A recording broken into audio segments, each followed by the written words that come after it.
San Beda is rocking in dito kay Perez at kay Ginto. So far, ang problema para kay Coach Topex Robinson, wala pang sumasagot ng tawag ngayon. The third and fourth scorer has not been there for the Stags. Si Emilio Ortuste usually gumagawa yun, no? Ilan na ba si Ortuste? Only with 4 points. So certainly, that's a source of frustration para dito kay Coach Robinson, and it was close in that third quarter. But of course, yung big second quarter, the difference in this game so far. Ayun, si De La Cruz, 7 points. So let's see if he can get the game going. A little bit of zone ang pinapakita dito ng San Sebastian, hoping to create some turnovers and give a different look here. Wide open corner shot, mintis para kay Sara. But Adiogun once again cleaning up inside. Kalisahan just too thin para i-box out itong si Ola Diogun. Justin Mercado is in the game here para sa Stags. Binibigyan ng konting pahinga dito si Bradwin Ginto, but I say konti, I mean that. Literally. Ito na siya, papasok na silang dalawa ni CJ Perez. Parang uminom lang ng tubig no? Tapos balik ulit. So titingnan natin ng ating mga officials kung makikita kung 3 points ba yon or 2 points yung tira ni Kalisahan. Shooting 3, it seems, ang ini-indicate ng ating mga referee. We will get confirmation in just a little bit.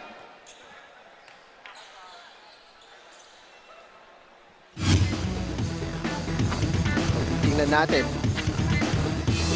Using that high screen to create the separation. Naku, medyo mahirap yung angulo natin.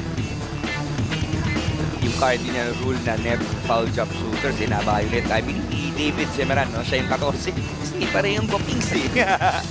No? So, ito si Semeran, na-drop din to. I believe ng Global Port. Let's take a look here. Oo nga eh. Pagka sa Twins, naguguluhan ako eh. Barako Bull. Si Anthony ang nakuha ng Global Port. Yung both went out in the first round. Grabe, no? Imagine how the parents must be proud of these two. So many products of the NCAA doing really well in the NCAA, in the PBA draft. And nakita natin nag-pick up yung mga NCAA superstars sa PBA, no? Sina Calvin Abueva, Ian Sanggalang, tapos ito nga, sina Semerad, nandyan na si Jake Pascual. At again, tuloy-tuloy lang yan. Parang makina lang yan dito. Parang factory of talent in the collegiate level. So 3 shots nga ang bibigay dito kay Kalisahan. So good break for San Sebastian. Kalisahan needs to exploit these 3 free throws given to him. One of very athletic, showing a lot of promise itong si Michael Kalisahan. You can see sila ni Yong have almost the same body type, no? Very long, lean, and strong. And you know, these guys will get stronger as they progress. Remember, these guys are just rookies. Kasama yan ni Ryan Costello ng isa pang backup point guard na I believe has not seen some time now, but the future is bright for San Sebastian basketball. The more games na nakabanggaan mo, sila Adiogun, sila Semerad, siguro lalaki at lalaki talaga ang katawan mo. Iba rin talaga kasi yung Jing, yung exposure na yes, napapanood mo sila, nag-iensayo ka, pero iba din yung nararamdaman mo yung bangga, nararamdaman mo to attack against them, and those things that ibabaon mo as a basketball player. 7 seconds to work with. Pull-up jumper is good from the baseline. JV Mocon hitting that basket. Another rookie mula sa San Beda.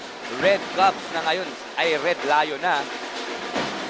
You have to love it. Every player na pinapasok ni Coach Boyd Fernandez, just teaming with confidence. And that shot from the rookie shows that CJ Perez attacks the basket dito para sa Stags. Nagkape pa sa ere itong si CJ Perez. Iniiwas yung bola. Mocon launches, manipis, natapingan ng bola dun si Semeran. Mocon recovering the basketball at natapik ang kanyang kamay.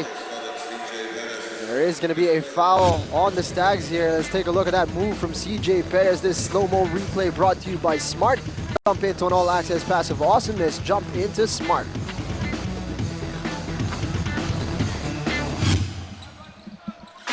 Baseline inbound here Mocon once again for 3. Medyo pareho ang trajectory nung last tira niya. Pero yung hindi nauubusan sa confidence nakita mo may binibigyan ni Coach Boyet ng kumpiyansa, hindi niya pinapagalitan kahit magmimintis. And dyan gagaling ang mga players. Of course, nakita na natin sa juniors division, atake na naman siya. At parang nabigyan siya ng instruction, pumasok ka dyan, you're gonna play 3 to 5 minutes. Make the most out of every opportunity, and that is the brilliance of a Coach Boyet Fernandez. Yung binibigyan niya ng kumpiyansa yung mga bata. You never know, it can be an injury, it can be foul trouble in a very crucial game. Kaya pinapalakas at ini-enhance niya yung kanyang mga second or third units. And you see it as well mula sa mga teammates nitong si Mocon na ini-encourage nila siya na tumira ng bola and to not be disheartened kung miminti siya. Mga kapatid, 5 days na lang at magsisimula na ang inaantabayanan nating laban ng Pilipinas. Suportahan natin ang Gilas Pilipinas as they fight for the country sa FIBA World Cup on August 30. Laban Pilipinas. Going inside, Semanad mintis ang kanyang tira. Adiogan was working hard but the Stags walk away with the ball here. Good transition defense dito from the Red Lions, preventing the fast break. Perez creating some separation, step back jumper, no good. Gandang depensa pinakita ni Mocon. Just stayed in front of Perez, forcing him to fade away and try to hit a very difficult shot.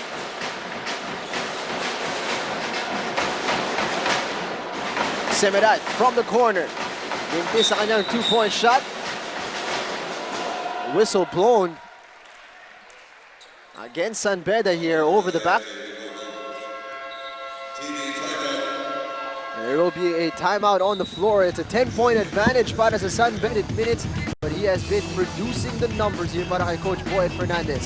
It is not the quantity, but the quality na binibigay dito ni Ola Adiogan. Every time he's on the floor, he is fresh and ready to go. And it is really a matchup nightmare actually for any team here in the NCAA, especially dito sa San Sebastian, who don't really have, besides Gito, don't really have a big guy. Itong si the Ola factor, 17, 12, and 7 out of 9 from the field. So, alam mo, kahit malaki nga ang kupunan mo, mahirap din si Ola Adiogan match-upan, lalo na dito sa mas maliit na San Sebastian. Let's check in now with Denise Tan on the sidelines. Well, now, guys, San Beda is up by 10. Coach Boyet Fernandez is particularly delighted with Ole Adiogan nga because with how well he bounced back and really has been helping his team, not just with the last game, but also here where he's already put in 17 points and 12 rebounds, as you guys mentioned. Kasi alam naman natin na nung wala si Ola, yun yung time na natalo sila against Letran. At sinabi ni Coach Boyet na hindi yun magiging rason na automatic para ipasok niya kagad si Ole Adiogan sa pagbabalik niya sa loob ng court. Every player daw will only get the seconds that they deserve, and Coach Boyet Fernandez is really happy that Ola is proving himself. Back to you, Jing and LA. Thank you so much, Denise. And nakita naman natin yung epekto ni Ola Adiogan. We've seen the 19 points and the 12 rebounds, but defensively as well, you have to always consider him pag dumadrive ka sa loob ng lane. Yeah, and yung very difficult dito kay Ola is he can post up, but he can also create havoc or damage even without the ball. Yung mga offensive rebounds, nakita natin yan. He can set good screens. He can attract double teams and kick it out to his wide open teammates. So, yung dimension talaga ni Ola, pag pumasok siya, nagbabago yung complexion ng game. But, let me go back naman dito sa San Sebastian. Yung 2-3 defense nila, yung kanilang zona na pinapakita. So far, creating some difficulty for the offense of San Beda. Quinto hands it off. De La Cruz fading away, looking for the jumper off the glass. Mintis na kanyang tira. Adiogan corralling that rebound. Ayan, zona pa rin ang pinapakita dito ng San Sebastian. So far, the past 3 possessions, hindi na break nito ng mga Red Lions. Koga. Looking for Basera Mer. Mapupunta sa amin. Ang bola dito. Nakapula kasi tayo. Ayaw nga, naguluhan na sa'yo Kaya lang, di rin kami shooter dito Hindi namin mabibreak yung zone. Coach Boyet Fernandez barking out instructions on how to break that zone defense, and he was one a zone breaker himself. Sobrang laki ng ganda ng shooting. As it tumba dito si CJ Perez kasamang Jing. Contact with Anthony Semerad. Nakita mo ba yun? Hindi ko na malayan kung ano nangyari doon on that play. Based on the expression on Anthony Semerad's face, parang hindi niya nga napansin, natamaan niya itong si CJ Perez. All smiles on the court. Sideline inbound here para kay Perez. And Coach Boyet Fernandez has shuffled his pack here on the floor. Pinasok niya na si Anthony Semerad. At si Bacera Mer. What a move by CJ Perez. 21 big points para dito kay CJ Perez. Keeping his team in striking distance. And let's see, zone na naman for San Sebastian. Koga, corner three. Adiogun causing problems inside once again. Look at that matchup there, Jig. Ang bumabox out kay Ola Adiogun dun sa zone, itong si De La Cruz. So it's definitely a mismatch there. So even as long as you don't create turnovers, basta matira mo yung bola, pwedeng maging opensa ng San Beda itong offensive rebounds para sa kanilang kupunan. Kyle Pascual pinasok na rin dito ni Coach Boyet because they know that Kyle Pascual can hit that 15 to 18 for jumper. Semerad looking for Anthony Semerad, who ran through a couple screens. Amer just knows where to get on the floor where there's space. Mintis sa kanyang tira. Reset dito ang San Beda. Quinto working hard to show. 12 seconds. Semerad na libre. 3-point shot is good. 8 points para dito kay Anthony Semerad. Dousing some water dito sa hot comeback ng San Sebastian. Ortuste. And Semerad had hit the deck after a strong screen mula kay Bradwin Ginto. Nahanap dito si Ginto. He passes it outside. Ortuste's 3-point shot. No good. Maalat pa rin dito ang shooting talaga ni Jamil Ortuste. At a nice play mula dito kay Jovid De La Cruz, making things happen out of nothing. But nabanggit mo nga, that is the problem here. Ano na nangyayari? Nagpipick and roll. Tinatrap na nila yung gwardya. At after trapping, they are helping out on the diver. Etong dumadive na big guy. So ngayon, ang nalilibre ay yung opposite wing guy, which right now, si Ortuste, he needs to convert that shot in order for San Sebastian to have a chance to get back into this game. Using that high screen and roll once again.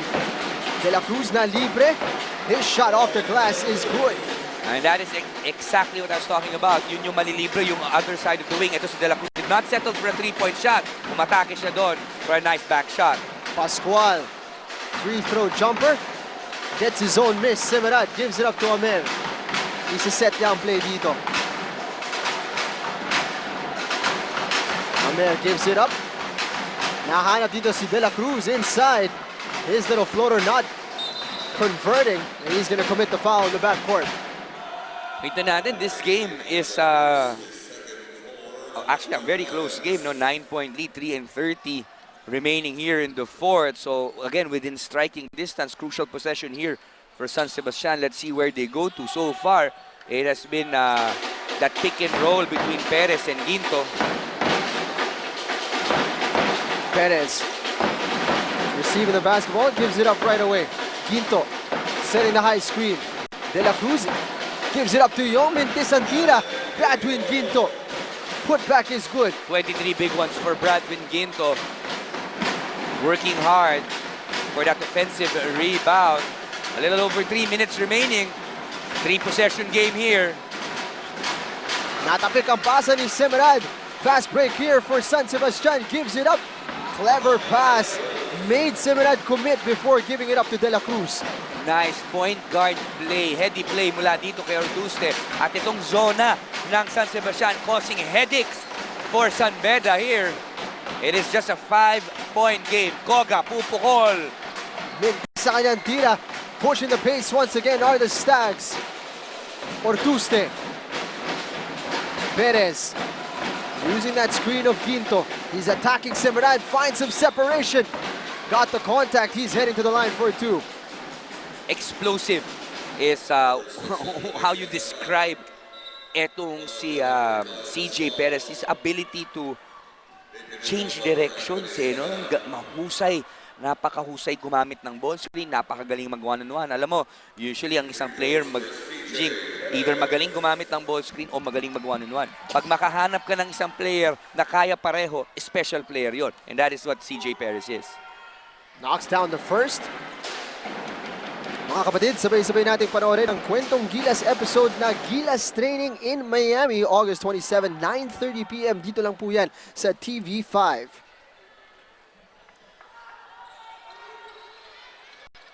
CJ Perez sinks the second. What a game he's having here. All-around game for the young man mula dito sa San Sebastian. 23 big points. Don't look now, it's just a one-possession game here.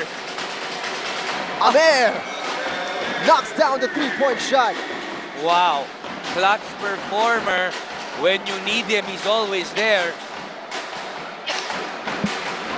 Bradwin Ginto working hard, gets the putback. Ayun din, Brandon Ginto has been here in this game last 2 minutes.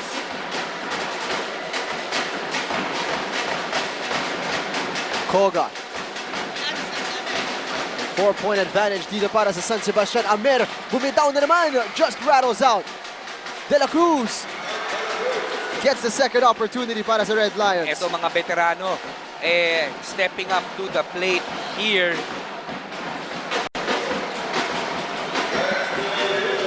Young converting up close. Adiogan did not challenge that shot. Very important possession here for San Beda.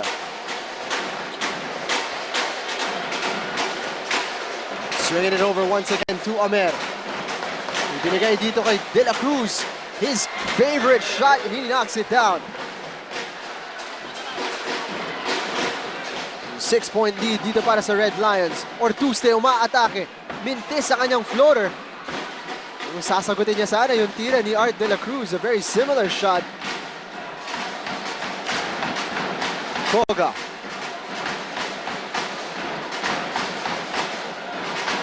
Gets it over to Amer. Fakes the jumper. Gets it inside to Adiogun. Took the contact. He's heading to the line. Gandang pocket pass ang pinakita dito ni Baser Amer. And you can see how Amer is a guy who's really been controlling the pace para dito sa San Beda. Yung alam niya kung kailan siya titira kasamang Jing, no? Sometimes kung kailan siya titira, kailan siya magda-drop pass, kailan siya magki-kick out. Yung basketball IQ talaga nitong mama na to is off the charts. At nung third quarter nga, humabol San Sebastian. He was also the one who bailed him out. So right now, stepping up to the plate, itong si Baser Amer. Timeout on the floor here. You're talking about Baser Amer. Never seems rushed on the court. Knows exactly what he's doing. And look at that. 7-point advantage na naman ang hawak dito ng San Beda Red Lions. It's just so frustrating here for San Sebastian. They get within touching distance. And then just like that, ito na naman ang kalamangan na hinaharap nila. Yun nga, naging one-possession game na lang. Earlier in the third quarter, naging 2-point lead na lang for San Beda. Then Baser Amer happened. That's right. And I'm not talking about points, Jing. It's creating for his teammates. Sometimes he scores, and then naulit na naman. It was almost like a replay. It became a one-possession game. 3-point lead for etong San Beda. Baser hits a crucial 3. Nice drop pass. Ito pocket pass kay Adiogun. Adiogun converted one free throw. Ito, exciting game din after this game. Coming up next, the Mapua Cardinals who have been struggling this season going up against the Arellano Chiefs. So medyo pareho ang storyline na nakikita natin. One at the top of the standings going up against a team at the bottom of the standings. But like we saw in this game, anything can happen. It's just so happened itong San Beda, they are converting in the crucial moments of this game. And I totally agree with what you said here in the NCAA. Anything can happen. I remember in season 89, Mapua beat San Beda. So, hindi mo malalaman, hindi mo talaga alam. So, you have to come in ready and prepared every game. Mga kapatid, makalipas ang ilang taon, muling lalaban ang Pilipinas sa FIBA World Cup. Abangan ang mga laban ng Gilas Pilipinas against Croatia, Greece, Argentina, Puerto Rico at Senegal. Watch it live dito sa TV5, Laban Pilipinas. Perez gets it to Ginto, this time stolen away by Art De La Cruz. And Ginto commits the foul. And that was a well-read play by Coach Boyd Fernandez. You have to admire yung scouting na kanilang ginawa. They knew they were going to go to that pick and roll, and that dive hard to the basket at Art de la Cruz, the smart player that he is, anticipating na they were gonna dump it in kay Ginto with that crucial steal and 2 free throws para sa kanya. 7-point advantage with 40 seconds remaining. De la Cruz adds another point to that lead. It's certainly a mountain to climb dito para sa San Sebastian with so little time remaining sa ating fourth quarter. Tandaan natin yung team standings, San Beda already with an 8-2 mark at they are tied with Arellano who will be playing later. So if San Beda wins, they'll be half a game ahead. At tingnan natin if that will just last for a game, no? Kasi mamaya Arellano maglalaro din against Mapua. San Sebastian, it looks like tuloy-tuloy pa rin ang kanilang slide from a very promising season 90 start. No? They had a 3-1 record. Now it looks like they're going to be sliding into their seventh straight loss, yes, to a 3-8 mark. Wow. Mga kapatid, sabay-sabay nating panoorin ang Kwentong Gilas episode na Gilas Training in Miami. August 27, 9:30 p.m. Dito lang po yan sa TV5. Tinatanong ko nga yung anak ko, kanino kakakampi? USA or Philippines? Sabi ng anak ko, puso! Puso yan. Puso yan. And sayang di maglalaban eh, no? Malay mo, pag pumasok tayo sa quarters, posible. Walang imposible, di ba? Kita nga natin, even the under-18 team has been winning a couple of games. Right. No? So talagang really Philippine basketball at its finest. And it really starts here in the NCAA, collegiate basketball. This is where they train in the juniors and seniors. At, dire-diretso yan sa PBA as you see some of those guys drafted. Itong si CJ Perez, in a year or two, I'm pretty sure. I mean, I'm willing to bet. Di ba? Sigurado mag-PBA dito si Brian Ginto. Sigurado din yan. Pag ganito mga performances ang pinapakita nila. Ang lalaki, ang liliksi, nagtataas ng basketball IQ. Oh, definitely. We will see them. And they are the future of Philippine basketball. Ginto receives the ball on the inbound and attacks at Diogan right away. Quick 2 points para dito sa Stags. Career game para dito kay Ginto, already with 27 points. At tatapik dito ang pasa ni Amer. 4-point conversion for the Stags. And timeout on the floor for the Red Lions. Coach Boyet Fernandez visibly frustrated sa kanyang kupunan. You know, I actually covered their last game against Mapua. They were up by around maybe 15, 18 points. And all of a sudden, the last 3 minutes, parang nag-check out na sila. At that final score was actually just by 5 points, no? Parang ganun, 82-77, I believe. Ay, no, ito yung score natin ngayon, 82-77. But parang nag-check out itong San Beda in the last minute. Nice move mula dito kay Bradwin Ginto, cutting a napping Ole Adogan. And then here, a turnover forced by the press. At De La Cruz soaring in for a deuce. At again, not out of the woods pa. Itong San Beda, it is just a 2-possession game. 5-point advantage held by the Red Lions, 82-77. Jove De La Cruz has answered the call for the third scorer para dito sa San Sebastian, pero medyo late na siya pumutok dito para kay Coach Topex Robinson. Yun nga, very importante. Kasi ang gagawin niya, hahawakin niya, expecting that we're gonna foul him. So hawakan niyo yung bola, tatawagan ng 5 seconds yan. And then pagka wala na akong timeout, pag-inbound, let's go back, 2 times. Coach Topex Robinson there, final instructions sa kanyang kupunan. Wala na siyang timeout. So they are going to go to the tried and tested play once they receive this basketball. I think if I heard it right, they are not going to foul. They're going to try to trap first and try to force a turnover or a 5-second violation. So let's see if they can follow the clear instructions of Coach Topex. Big possession here for the Red Lions. They can seal the game with a good play here. Amer shielded the ball well. He's been fouled here by CJ Perez. Penalty na rin dito ang San Sebastian. So crucial free throws for the guard of the Red Lions.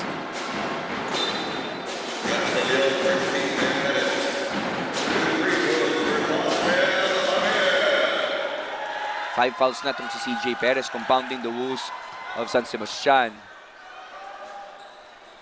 Amer sinks to first. High school veins dito para sa Red Lions guard. Kung ikaw si Coach Topex Robinson, anong makukuha mo mula sa laban na to, Coach Eller? Nakita natin yung tong si Coach Topex, yung kanyang mga boys, he actually complained about them not checking in the game, not giving intensity and energy. But nakita natin here from the onset, there was so much energy. Yeah. There was so much, kumbaga, passion, yung they were following the game plan. Unfortunately, no, some of the breaks did not go their way. They weren't able to convert their outside shots. But etong si Bradwin Ginto, really having a career game here. 29 points para sa kanya. Kasama mo na ng 8 rebounds. Ayun din, isa pang pwedeng build from is itong si Bradwin Ginto. You know, Bradwin Ginto has just shown us how yung versatility niya as a big man. And if you look at this lineup, they are basically playing with 4 smalls and 1 big. And with Bradwin Ginto, and he's battling Semerans, Art de la Cruz, of course, Ola Adiogun.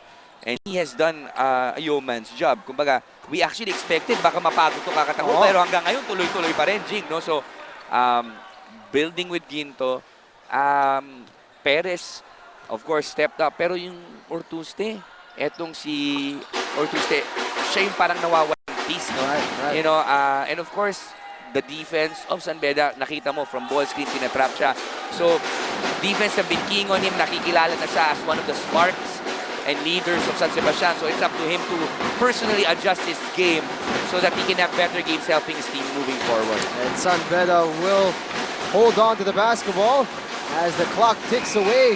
7-point win para dito sa San Beda. San Sebastian tried their hardest and they got close on several occasions sa laban natin ngayon. Pero ngunit na kulang lang talaga ang koponan dito ni Coach Topex Robinson. You gotta admire itong effort ng koponan ni Coach Topex Robinson. They gave their heart out but nabitin nga nila. Nabitin nga sila. Si good sportsmanship between the two very, very talented big men, Adiogun and Ginto. On the other hand, credit to Coach Boyd Fernandez. They came in, did the game